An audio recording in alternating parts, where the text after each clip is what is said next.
SDN 1 Kasih.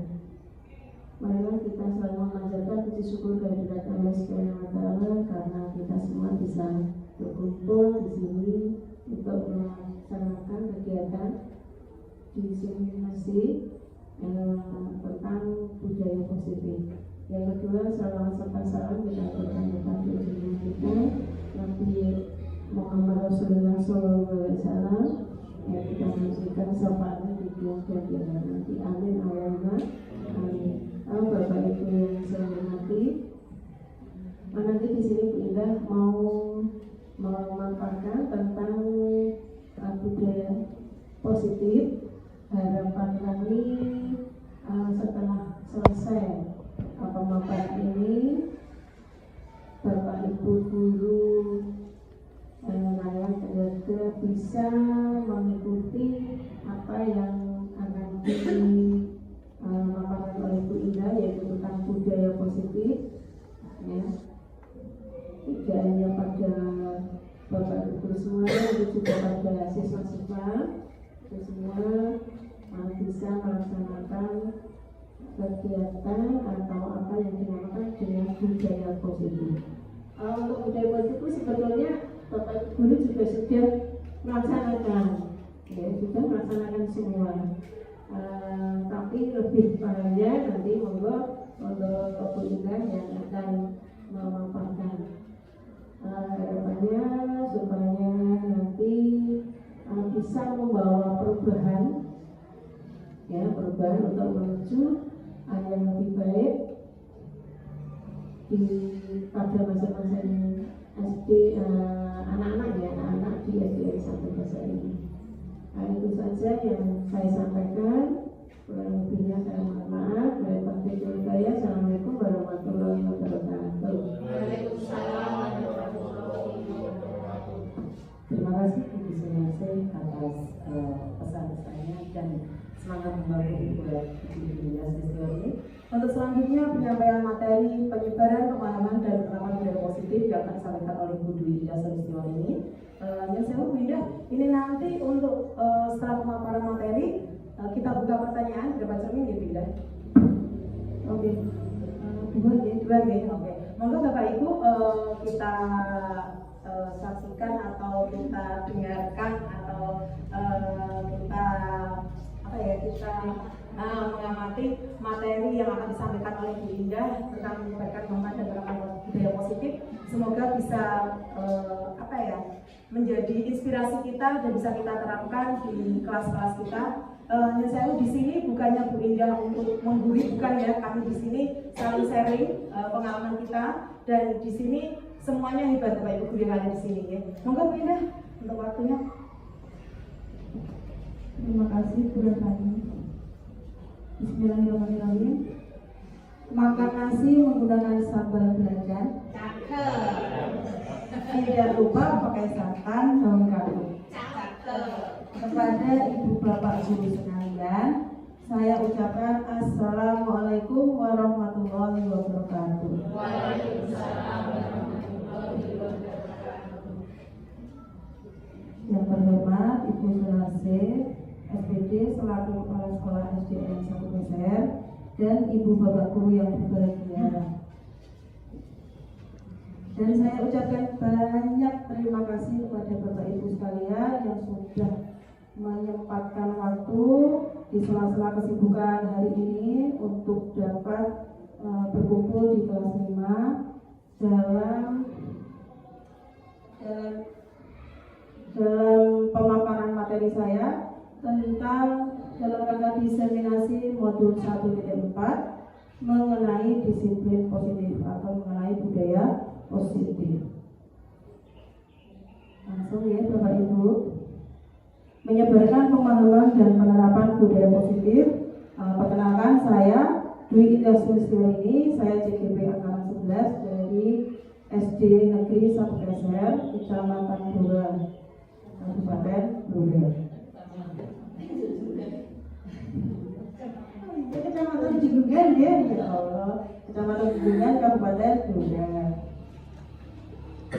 Tujuan pendidikan menurut Ki Hajar Dewan Barat Tujuan pendidikan adalah menuntun segala kodrat yang ada pada anak-anak agar mereka dapat mencapai keselamatan dan kebahagiaan yang setinggi-tingginya, baik sebagai manusia maupun sebagai anggota masyarakat.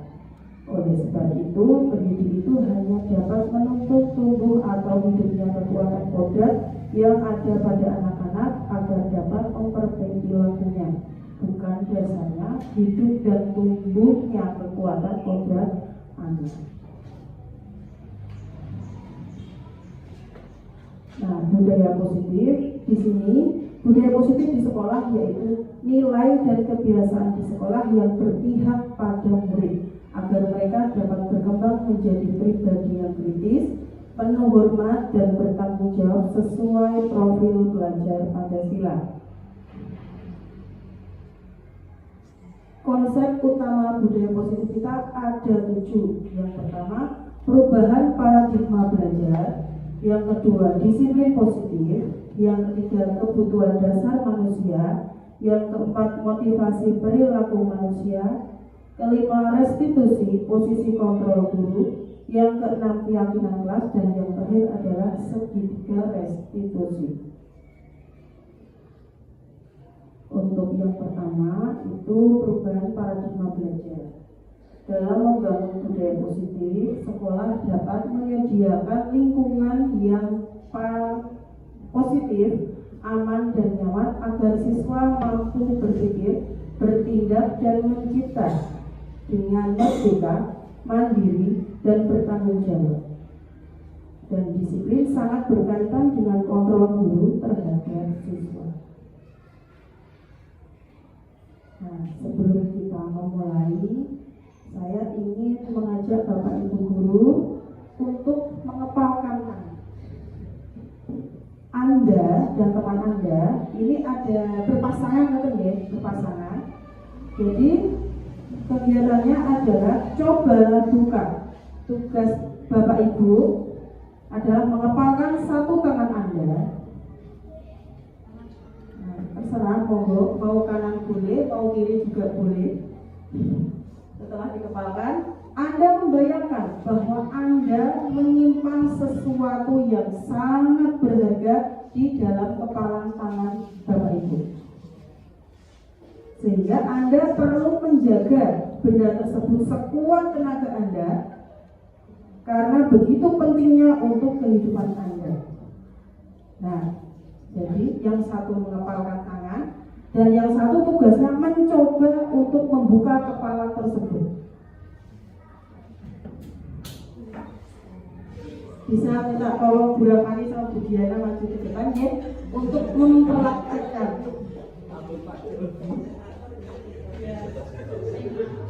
Nah, jadi yang mencoba membuka itu bisa merayu, bisa menggoda, supaya bisa terbuka tangannya Bu Rafani. Setelah tidak nonton tuh mengasah itu ya Bu, untuk apa ya? Kita harus punya taktik ya, seperti itu ya. Monggo. Taktikku. Iya, kan bisa terserah, bisa meraih, bisa menggoda. Ternyata Bu Rafani berhasil membuka kepalan tangan Bu Diana. Jadi di sini tuh ada pesannya ya. Jadi apapun yang kita punya yang sekiranya itu penting bagi kehidupan kita, kita kepal, orang lain itu tidak boleh membukanya. Nanti beli Bapak Ibu. Kita lanjutkan lagi. Nah, terus perubahan paradigma teori kontrol atau ilusi kontrol. Di bawah ini adalah paparan Dr. William Blazer dalam kontrol teori untuk meluruskan beberapa miskonsepsi tentang kontrol. Yang pertama, ilusi guru mengontrol murid.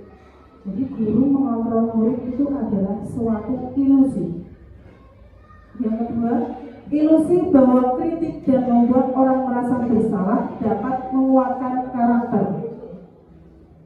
Jadi membuat orang merasa bersalah, mengkritik orang itu adalah suatu ilusi Dan yang ketiga, ilusi bahwa semua penguatan positif, efektif, dan bermanfaat itu juga ilusi. Dan yang terakhir, ilusi bahwa orang dewasa memiliki hak yang memaksa. Jadi hak yang memaksa itu juga ilusi menurut Dr. William Glasser. Jadi kita mengubah paradigma siapa yang sesungguhnya yang memiliki kontrol. Jadi untuk stimulus responnya kita mencoba mengubah orang agar berpandangan sama dengan kita. Untuk teori kontrolnya atau pilihannya, kita berusaha memahami pandangan orang lain tentang dunia. Terus perilaku buruk dilihat sebagai suatu kesalahan. Pilihannya adalah semua perilaku memiliki tujuan. Yang ketiga, orang lain bisa mengontrol saya. Pilihannya hanya Anda yang bisa mengontrol diri Anda. Jadi tidak bisa orang lain mengontrol kita. Itu tidak bisa. Hanya kita yang bisa mengontrol diri kita sendiri. Terus saya bisa mengontrol orang lain. Teori kontrolnya Anda tidak bisa mengontrol orang lain. Pemaksaan ada pada saat bujukan gagal. Teori kontrolnya, kolaborasi dan konsensus menciptakan pilihan-pilihan baru. Model berpikir menang atau kalah. Teori kontrolnya, model berpikir menang-menang. Jadi tidak ada menang kalah. Adanya menang-menang. Yang kedua, kita masuk ke disiplin positif. Nah, Bapak Ibu, sebelum saya memaparkan apa itu disiplin, saya ingin bertanya apa makna disiplin. Monggo Bapak Ibu menyampaikan idenya. Disiplin itu apa? Tepat waktu. Ada lagi? Jujur. Sesuai aturan. Menjalankan semua dengan tanggung jawab. Ada lagi? Kita ini sharing Bapak Ibu. Keluarkan saja unek-unek dan pendapatnya. Tidak bohong. Ya, tahun disiplin positif dalam budaya kita. Makna kata disiplin telah berubah menjadi sesuatu yang dilakukan seseorang pada orang lain untuk mendapatkan kepatuhan. Kecenderungan umum adalah menghubungkan kata disiplin dengan ketidaknyamanan, bukan dengan apa yang kita hargai atau pencapaian suatu tujuan yang mulia. Disiplin adalah kemampuan memerintah diri sendiri dalam mengontrol dan menguasai diri untuk memilih tindakan yang mengacu pada nilai-nilai yang kita hargai dengan penuh tanggung jawab tanpa diperintah orang lain. Sebagai pendidik, tujuan kita adalah menciptakan anak-anak yang memiliki disiplin diri sehingga mereka bisa berperilaku dengan mengacu pada nilai-nilai kebajikan universal dan memiliki motivasi intrinsik bukan ekstrinsik. Dan disiplin positif merupakan salah satu cara menerapkan disiplin yang bertujuan untuk menumbuhkan kesadaran serta memberdayakan anak untuk melakukan sesuatu tanpa sokongan, ancaman maupun hukuman. Biasanya tuh kita khilaf ya, kadang itu ada ancaman. Ancamannya berupa kata-kata, biasanya seperti itu, maupun hukuman. Dan yang ketiga, kebutuhan dasar manusia itu ada 5. Realitas kebutuhan setiap orang itu berbeda. Kita harus berusaha memahami pandangan orang lain tentang dunia. Setiap orang memiliki gambaran yang berbeda. Jadi kebutuhan dasar manusia itu ada 5. Yang pertama survival. Survival adalah bertahan hidup. Dan yang kedua adalah power, kekuatan. Dan yang ketiga belong, cinta, kasih sayang, ingin diperhatikan. Yang keempat adalah fun, kebebasan, dan yang terakhir adalah kesenangan, dan yang terakhir adalah freedom, adalah kebebasan. wajib ya, itu kebutuhan dasar manusia, semuanya pengen dituruti. Nah, di sini kita akan membacakan satu kasus tentang Ibu Nana. Kita kenalan sama Ibu Nana ya. Ibu Nana guru kelas 5 di SD Nusantara, sedang bingung menghadapi salah satu muridnya di kelas yang bernama Bayu. Beberapa murid telah datang dan mengeluh Bayu yang sering meminta bekal makan siang mereka dengan paksa. Jika Anda menghadapi situasi seperti Ibu Nana, apa yang akan Anda lakukan? Menurut Anda, kira-kira apa alasan Bayu melakukan hal itu? Monggo, Bapak Ibu.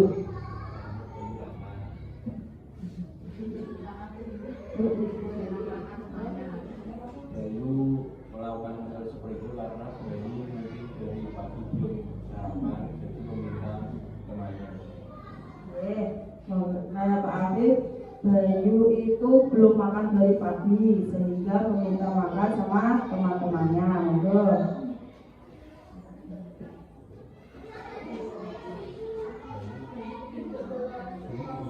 Tidak bawa uang saku. Apa itu? Kepinginan. Bayu kepinginan. Karakternya tuh kepinginan Bu. Jadi gini loh, mungkin menurutnya Bu Jena itu karakternya itu selalu memiliki temannya tuh dia punya gitu loh. Kan ada ya karakternya seperti itu. Jadi dia kalau temannya punya saya harus gitu, saya juga harus punya dengan cara apapun seperti itu. Maksudnya Bu Jena seperti itu. Ya, kepinginan ya. Kalau dia punya temannya kepingin, bisa ya, bisa jadi ya. Nah, kita pecahkan di sini. Dalam konteks penerapan disiplin positif, Ibu Nana sebaiknya mencari tahu alasan Bayu melakukan tindakan tersebut agar mengetahui mana yang sedang berusaha dipenuhi oleh Bayu. Yang pertama itu survival, yaitu Bayu lapar dan orang tuanya tidak membawakan bekal makan siang. Itu betul seperti Pak Afif tadi ya. Nah, yang kedua adalah belonging. Teman Bayu jadi perhatian ke Bayu. Nah, jadi Bayu caper ya, cari perhatian supaya teman-temannya memperhatikan Bayu. Yang ketiga adalah power. Bayu merasa hebat karena temannya jadi takut dan menuruti keinginannya. Yang keempat freedom. Bayu merasa bosan dengan bekal yang dibawakan orang tuanya. Itu bisa seperti bicara tadi ya, keinginan. Terus yang kelima adalah fun. Bayu hanya iseng dan dia menikmati ekspresi wajah temannya yang kesal. Itu menurutnya Bayu adalah suatu kesenangan bagi Bayu. Dia itu senang kalau lihat temannya marah, temannya kesal ya. Kembali lagi ke caper tadi. Dan yang keempat adalah teori motivasi perilaku manusia. Yang pertama, untuk menghindari ketidaknyamanan atau hukuman, apa yang akan terjadi apabila saya tidak melakukannya. Itu masuknya ke motivasi eksternal. Yang kedua, motivasi eksternal lagi adalah untuk mendapatkan imbalan dari orang lain atau institusi, apa yang akan saya dapatkan apabila saya melakukannya. Dan yang terakhir, motivasi internal atau tujuan disiplin positifnya adalah untuk menghargai dirinya sendiri. Saya akan menjadi orang yang seperti apa bila saya melakukannya. Nah, di sini ada konsep disiplin dengan identitas gagal. Jadi ada identitas yang gagal juga. Hukumannya itu menyakitkan, memaksa, tidak nyaman dalam waktu yang panjang. Murid takut, murid menyembunyikan kesalahan, dan murid menjadi rendah diri. Bahasa Jawanya minder. Itu adalah hukuman. Untuk penghargaan, yaitu yang pertama tidak efektif, terus merusak hubungan, mematikan kreativitas, dan menghukum dengan sistem ranking. Nah, kira-kira kalau Bapak Ibu, kalau zaman dulu kita tuh masuknya ke penghargaan ya, ada ranking, terus mungkin bagi anak yang nilainya bagus kita beri hadiah gitu. Ternyata itu adalah termasuk identitas gagal gitu itu. Sehingga waktu di kurikulum merdeka itu rankingan itu dihilangkan supaya anak-anak kita tidak masuk ke konsep disiplin yang gagal. Nah, untuk konsep disiplin dengan identitas sukses, untuk konsekuensinya yang pertama, tidak nyaman bagi murid dalam jangka waktu yang pendek. Terus penguatan bersifat jangka pendek, perlu monitoring secara terus-menerus dari guru, dan adanya stimulus respon murid menghormati para. Untuk restitusinya, yang pertama murid bertanggung jawab atas perilakunya. Yang kedua, fokus pada pemecahan masalah jangka panjang. Yang ketiga, murid menghormati dirinya dan orang lain. Yang keempat, teori kontrol. Dan yang kelima, murid bersemangat memperbaiki kesalahan.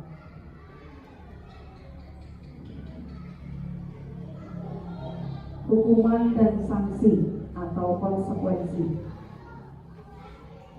Di sini ada sebuah cerita pendek ya tentang Hani dan Budiah. Hani kurang menguasai pelajaran matematika sehingga pada saat pelajaran tersebut berlangsung dia lebih banyak berdiam diri atau menggambar di buku pelajarannya. Pada saat guru memberikan pertanyaan pada Hani menjadi gugup dan tak sengaja menjatuhkan tasnya dari kursi serta tiba-tiba menjadi gagap pada saat berupaya menjawab.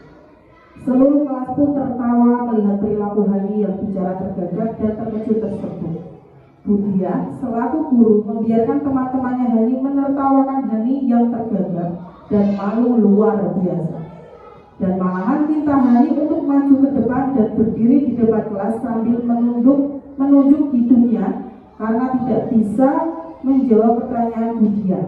Kelas menjadi gaduh dan anak-anak pun tertawa melihat Hani di depan kelas memegang ujung hidungnya. Pertanyaannya ada dua. Yang pertama, apakah Anda setuju dengan tindakan Budiah terhadap Hani dan mengapa? Monggo. Membuat anak minder, malu, dendam pada gurunya. Ya, jadi Budiah itu membuat anak menjadi malu, menjadi minder. Ada lagi Bu, monggo. Terima kasih Bu Siti. Saya tambahin ya Bu. Ya, untuk tindakan. Kalau Anda setuju dengan tindakan Budiah terhadap Hani, kalau menurut saya tidak. Karena kenapa? Secara tidak langsung, menurut saya ya, ini dari sudut pandang saya ya. Selain tadi seperti yang disampaikan oleh Bu Siti Saudah, memang itu nanti membuat anak jadi down dan membuat anak mentalnya tidak benar dan nanti juga tidak percaya diri. Secara tidak langsung, tanpa disadari, Budiah ini sudah melakukan bullying sedikit terhadap anak. Itu namanya bullying verbal. Jadi bullying itu menurut saya tidak hanya melalui dari teman sebaya. Secara tidak langsung guru pun apabila melakukan hal seperti apa yang Budiah lakukan ini, secara tidak langsung Budiah tanpa disadari beliau sudah melakukan bullying terhadap siswanya dalam bentuk bullying verbal. Menurut saya seperti itu. Ya, terima kasih teman-teman. Lengkap ya. Jadi guru itu juga memasukkan secara tidak sengaja melakukan bullying terhadap muridnya yang bernama Hani. Maka ya. Yang kedua, menurut Anda, tindakan Budiah terhadap Hani adalah sebuah hukuman atau konsekuensi? Monggo, Bapak Ibu.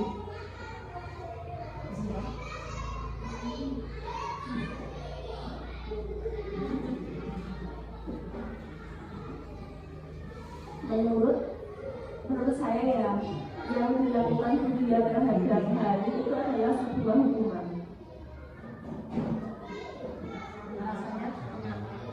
Alasannya karena Budiah itu memberikan dia hukuman, jadi anak itu merasa tertekan setelah kejadian itu menurut saya. Jadi nggak ada sesuatu hal yang bernilai positif dengan hukuman yang telah diberikan kepada anak tersebut. Itu kalau menurut saya. Mungkin ada apa yang lain yang ingin menambahi, silakan.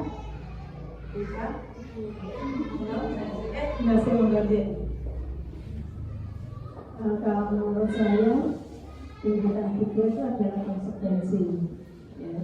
Konsekuensi terhadap Hani karena pada saat pelajaran dia tidak memperhatikan, ya, berdiam diri dan menggambar. Nah, kemudian waktu ditanya dia gugup karena tidak memperhatikan. Jadi terus kemudian dari tujuan hati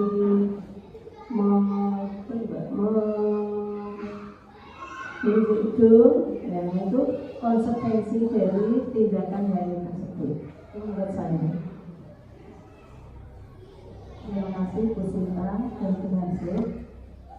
Menurut Bu Sinta, itu tadi adalah sebuah hukuman karena dari cerita tersebut, cerita pendek ini tidak ada nilai positifnya.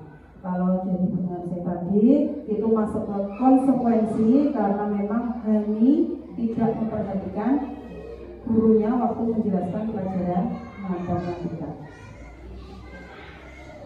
Nah, sekarang kita berlatih untuk membedakan antara hukuman dan konsekuensi. Jadi untuk tindakan guru yang pertama adalah mencatat 100 kali di dalam buku kalimat, saya tidak akan terlambat lagi karena terlambat ke sekolah. Itu dulu pernah ya. Nah, itu maksudnya. Terus yang kedua, lari mengelilingi lapangan basket 2 kali karena terlambat hadir di sekolah. Hukuman. Murid diminta untuk push up 15 kali karena tidak menggunakan masker ke sekolah. Hukuman. Menggantikan kertas tugas teman yang telah dicoret-coret. Konsekuensi.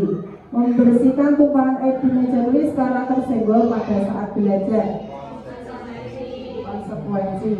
Murid disuruh untuk mengenakan sepatu seharian di sekolah karena tidak mengenakan sepatu hitam. Hukuman atau konsekuensi?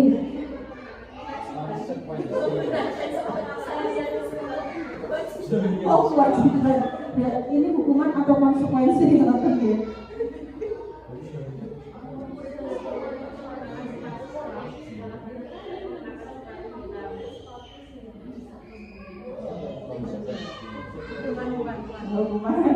Yang terakhir, lari mengelilingi lapangan basket 2 kali karena terlambat 10 menit untuk pelajaran PJOK. Telepon Pak Adil.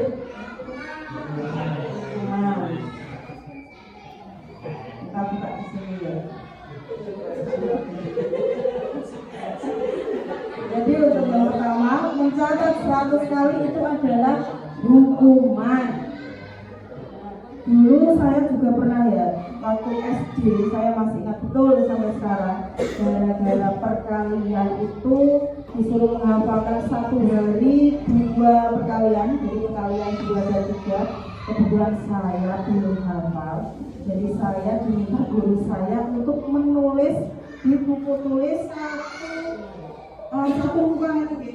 Nah, itu tulisannya saya harus menghafalkan perkalian dan pembagian di rumah. Itu saya juga capek ya, terus sakit hati saya itu merasa sekali deh, dan itu terkenang sampai sekarang. Ternyata itu adalah hukuman.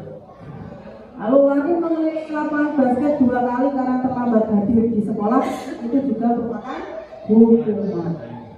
Dan murid diminta push up 15 kali, itu juga termasuk hukuman. Dan tadi betul semua ya, 1, 2, 3. Terus yang keempat, menggantikan kertas tugas teman yang telah dicoret-coret, itu adalah konsekuensi. Membersihkan tumpahan air di meja tulis karena tersenggol pada saat belajar juga termasuk konsekuensi. Murid disuruh untuk mengenakan sepatu seharian, itu hukuman. Di sini tidak ada ya, tidak ada, alhamdulillah. Yang terakhir, lari mengelilingi lapangan itu adalah konsekuensi, bukan hukuman ya Pak Amir. Udah mungkin tambahan sedikit ya. Dari yang disampaikan materi oleh Bu Indah tadi tentang masalah hukuman dan konsekuensi, Bu Indah secara tidak langsung dapat disimpulkan ya Bu Indah, kalau hukuman dan konsekuensi itu pasti ada hubungan sebab akibat. Dua-duanya pasti ada hubungan sebab akibat. Di hukuman juga ada sebab akibat, di konsekuensi juga ada sebab akibat.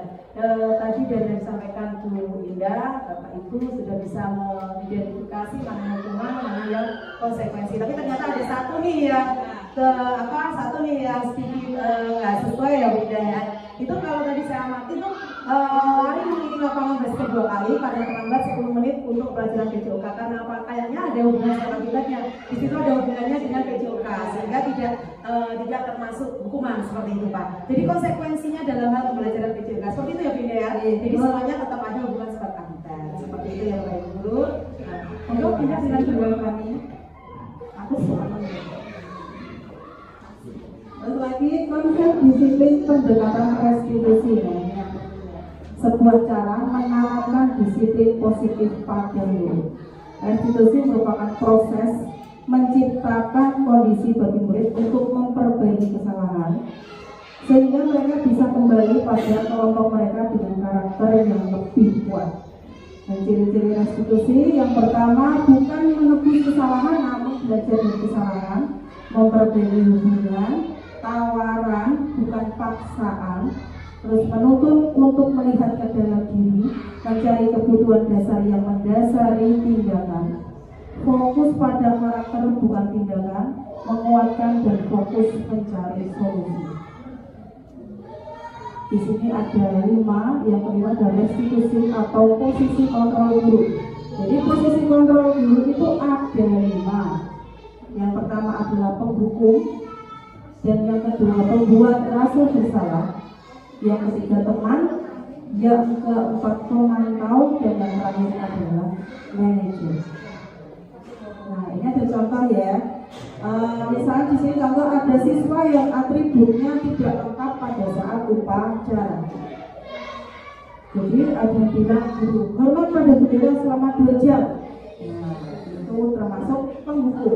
Jadi guru sebagai penghukum itu hormat pada bendera selama 2 jam. Itu ya. Terus yang kedua pembuat rasa bersalah adalah berapa kali ibu bapak harus memberitahu kamu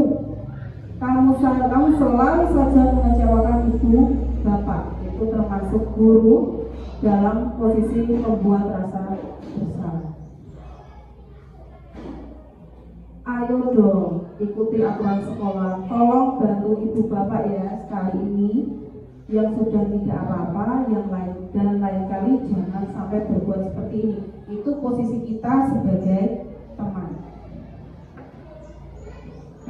Kamu selalu melanggar peraturan sekolah, kamu tahu konsekuensinya. Setelah upacara kau beri atribut ke koperasi dan jangan diulangi lagi. Itu kalau kita sebagai pemantau.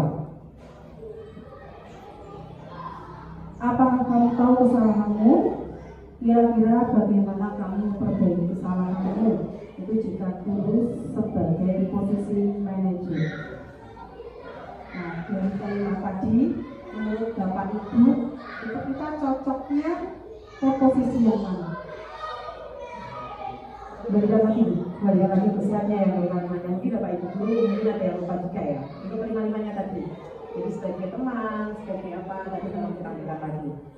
Nah, jadi kira-kira nanti biar Bapak Ibu guru bisa mengidentifikasi kira-kira kita sebagai guru yang cocoknya di bagian mana sih? Sebagai penghukum, membuat rasa bersalah, sebagai teman, pemantau atau manajer. Gitu. Monggo Bapak Ibu. Sebagai manajer. Namanya juga manajer ya. Terus ada lagi mungkin Bapak Ibu. Kalau yang sebagai penghukum, pembuat rasa bersalah itu kurang pas ya. Teman ya, sebagai teman bisa kita terbang ya. Nah, jadi bahasanya mulai agak enak didengar ya kalau di sebagai teman.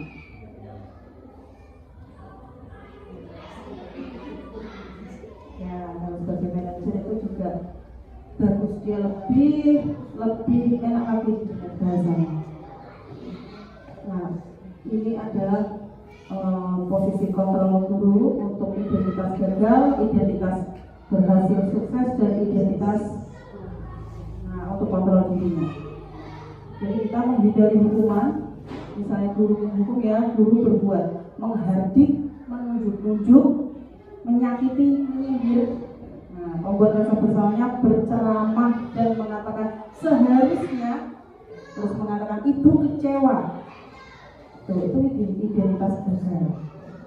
Terus untuk yang identitas berhasil, untuk kontrol dari luar adalah membuat alasan untuk muridnya, memantau adalah menghitung dan mengukur, untuk manajer adalah mengajukan pertanyaan.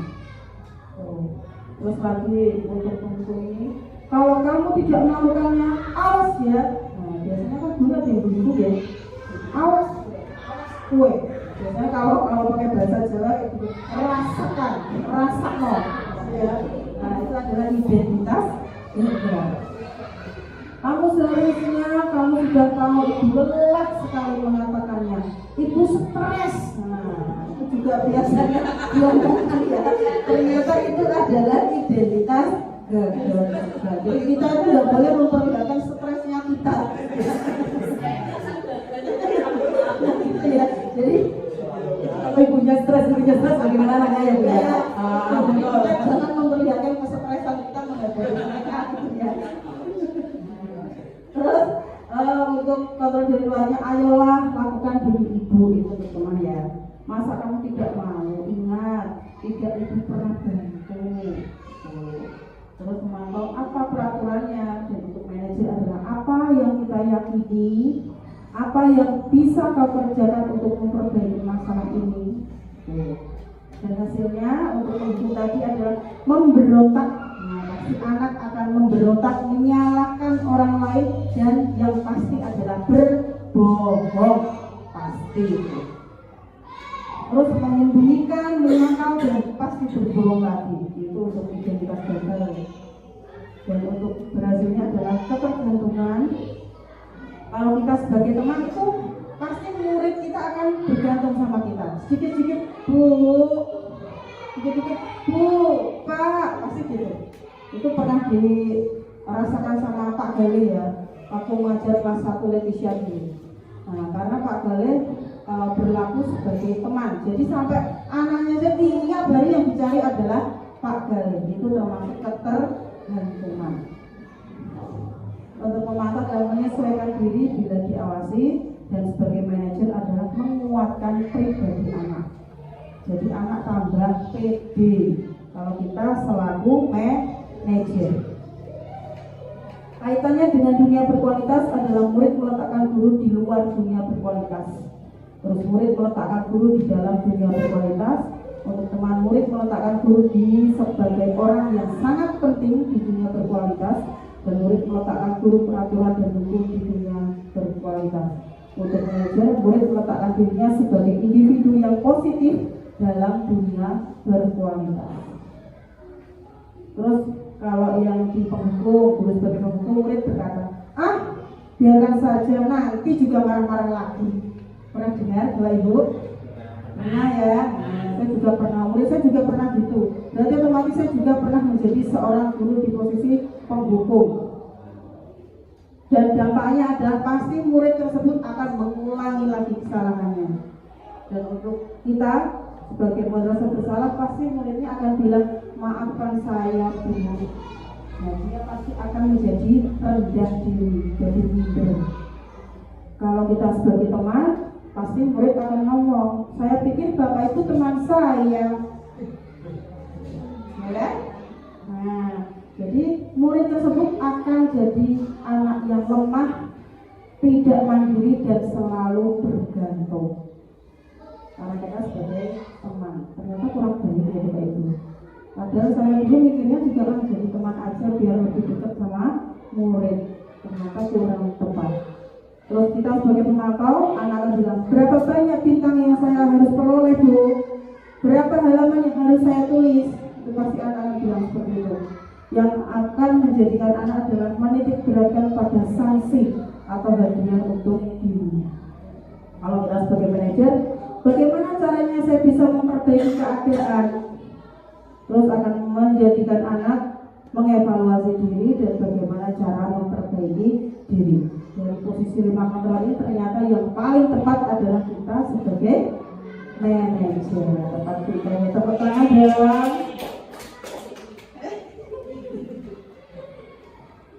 Nah, di sini ada pernyataan-pernyataan untuk saya kecewa sekali dengan kamu. Itu maksudnya kamu membuat merasa bersalah. Kamu tidak pernah benar melakukannya. Jadi yang sumbernya ini ya. Kamu tidak pernah A, tidak pernah B. Itu ternyata adalah penghukum, nggak boleh ya Bapak Ibu. Terus yang ketiga, ayolah lakukan demi ibu dan bapak. Itu adalah sebagai teman. Apakah kamu mau mendapatkan stiker bintang hari ini? Itu kalau kita sebagai pemantau. Bagaimana kamu bisa menyelesaikan masalah ini? Kalau kita sebagai manajer. Kamu selalu yang paling terakhir. Nah, itu penghukum itu saking seringnya. Jadi di sini penghukum aja ada 2. Kayak gamis. Nah, di sini ada kasus 1. Ada cerita sedikit lagi. Guru matematika dan wali kelas 8, Bu Santi sakit sehingga tidak dapat masuk dan mengajar. Akhirnya dicarikan guru pengganti Bu Eni.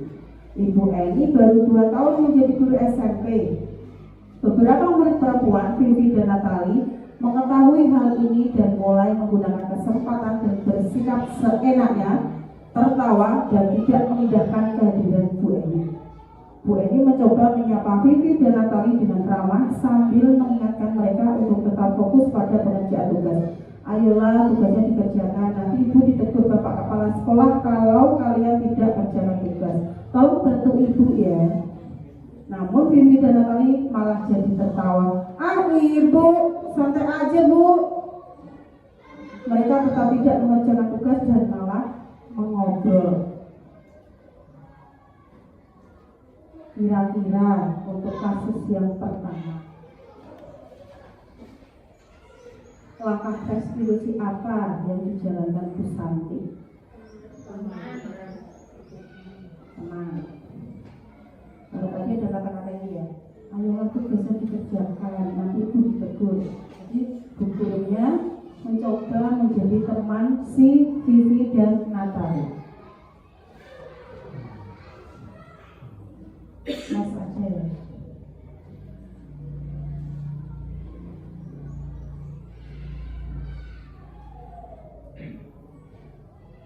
Itu nanti akan dibahas yang paling belakang. Untuk yang ke-6 adalah keyakinan kelas.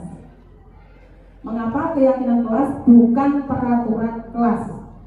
Menurut Gozen, suatu keyakinan akan lebih memotivasi seseorang dari dalam intrinsik. Seseorang akan lebih bersemangat untuk menjalankan keyakinannya daripada hanya sekedar mengikuti peraturan. Mengapa kita memiliki peraturan harus menggunakan helm bila mengendarai kendaraan roda 2? Wajibannya. Kalau kita tidak menggunakan helm, kira-kira repot Pak Adil. Kecelakaan. Ditilang oleh polisi. Nah, biar tidak ditilang itu kewajiban sekali. Yang kedua, mengapa kita memiliki peraturan 3M? Menggunakan masker, mencuci tangan, dan menjaga jarak.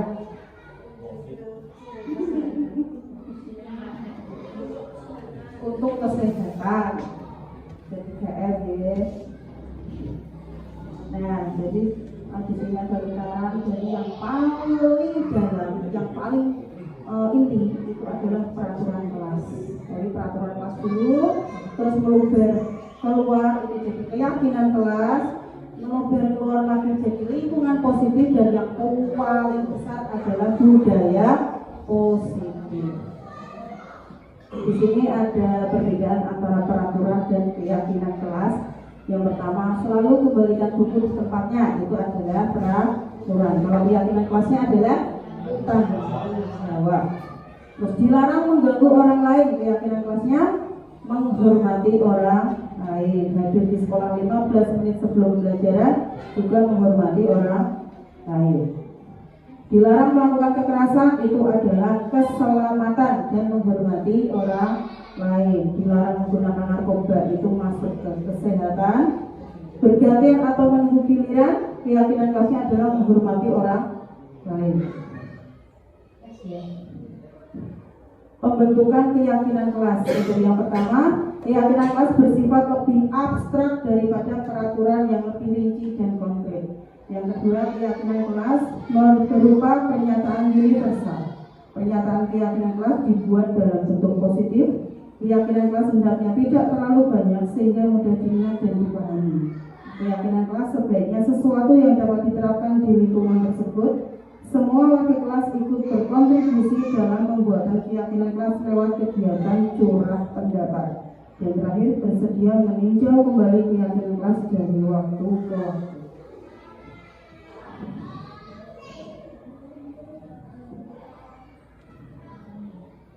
Nah, yang terakhir adalah segitiga restitusi. Proses menciptakan kondisi bagi murid untuk memperbaiki kesalahan mereka sehingga mereka bisa kembali pada kelompok mereka dengan karakter yang lebih kuat. Melalui restitusi, guru dapat 1. Membantu murid menjadi lebih memiliki tujuan, disiplin positif serta memulihkan dirinya setelah berbuat salah.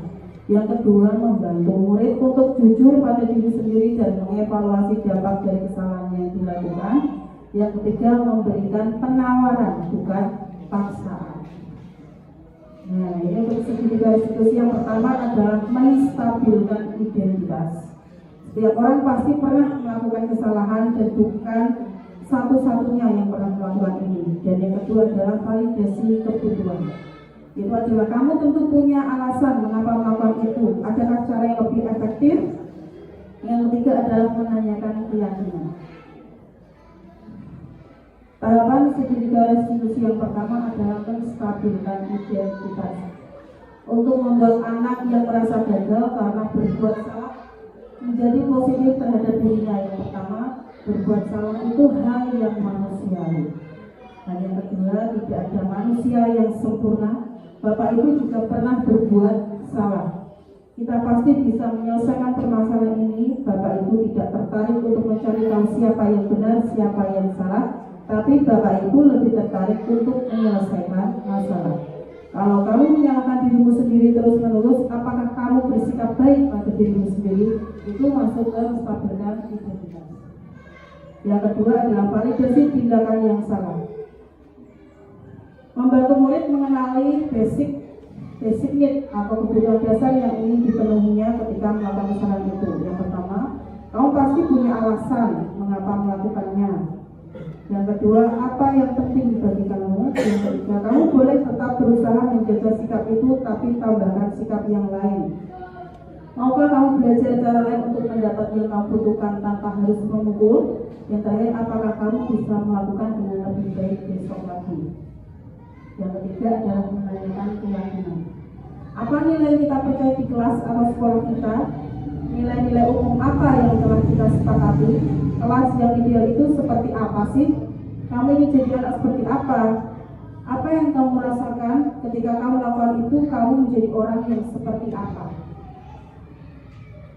Nah, kita melihat video sedikit ya.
Waiting. Bluetooth connected.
Tadi video saya yang itu penerapan disiplin positif terhadap murid saya yang menurut saya memang sering seperti itu tadi.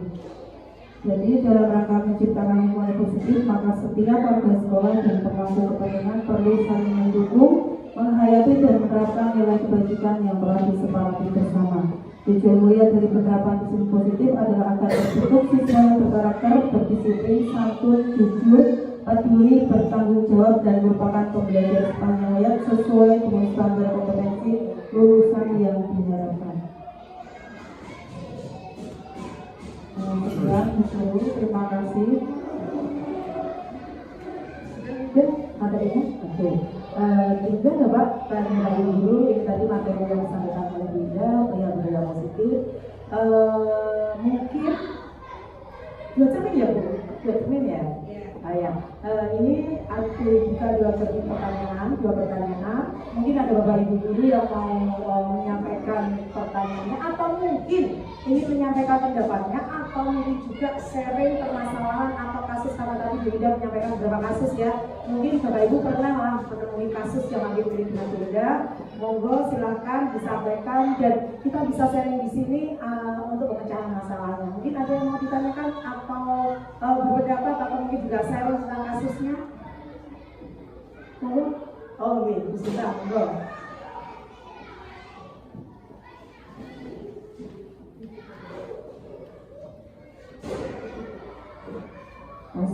Ya, terima kasih Mbak Fani, terima kasih Bu Ina telah memberikan materi ya. Jadi pada intinya kita harus bersikap seperti ini kita parenting kita ya.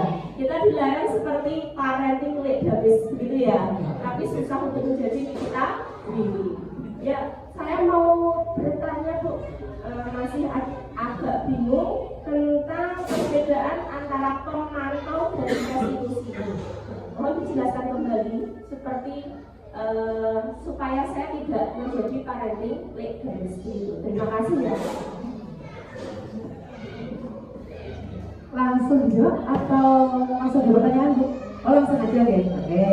Untuk selanjutnya, buka. Oke, buka. Baik Bunda, saya mau mengajukan satu pertanyaan tentang restitusi ya. Jika kita saat ini kan posisinya di SD, tetapi bagaimana jika kita posisinya di SMP? Apakah restitusi penyelesaian masalah dapat dilakukan melalui wali kelas dan juga guru BK? Terima kasih, itu saja. Untuk pertanyaan pertama Bunda, ini tadi dari Bu Sinta untuk lebih memantapkan lagi materinya perihal pemantau dan restitusi, sehingga biar Bu Sinta itu tidak salah jalur garis Bu. Jadi jalurnya yang lurus itu menuju ke jalur kita ini seperti itu Bu. Oh gitu ya, baru viralnya seperti itu ya Bu ya. Oke. Atau barang gitu. Monggo Bunda untuk pertanyaan yang pertamanya. Terima kasih Bu Sinta atas pertanyaannya. Berbeda antara pemantau dan restitusi supaya kalau dibuat kita tidak seperti Damis ya, karena Damis itu lebih wow, harusnya kita seperti Mbak Nikita Willy yang lemah lembut gitu ya. Jadi menurut saya untuk pemantau itu tergantung dengan masalahnya. Lebih ke peraturan yang langsung dan siswa tidak menyebutkan apa konsekuensinya secara langsung dikerjakan tanpa menyelesaikan masalah. Contohnya, saya terlambat Bu. Kamu melanggar apa? Dulu yang bertanya begitu, ayah bisa menjawab keyakinan kelas Bu. Terus, dulu pasti bertanya, kamu harus apa? Saya tidak istirahat Bu karena saya terlambat. Itu untuk pemantau. Jika untuk restitusi, kita harus melakukan pendekatan dulu, kita memvalidasi lagi, kita tanya alasannya, jadi kita panggil anaknya, kita tanya alasannya kenapa dia terlambat dan dia melanggar apa, kemudian solusinya seperti apa. Contohnya tadi si anak terlambat, kita panggil dulu, misalnya Pino ya, Pino coba kesini dulu, ibu mau bertanya. Nah setelah Vino mendekat, terus saya menanyakan kenapa kamu terlambat. Setelah menanyakan terlambat, pasti Vino akan menjawab itu saya tadi bangun kesiangan misalnya. Terus Bu Guru akan bertanya lagi, kira-kira kamu melanggar keyakinan apa? Kamu melanggar keyakinan kelas jika saya tidak hadir tepat waktu. Terus solusinya apa? Gimana supaya kamu tidak melanggar tersebut? Dia pasti akan menjawab, saya tidak akan mengulanginya lagi. Mungkin saya tidak akan bangun kesiangan, entah saya menyalakan alarm untuk meminta tolong Bapak Ibu untuk membangunkan seperti itu. Walaupun ujung-ujungnya juga anak tersebut akan melakukan konsekuensi, yaitu tidak beristirahat. Istirahat itu iya.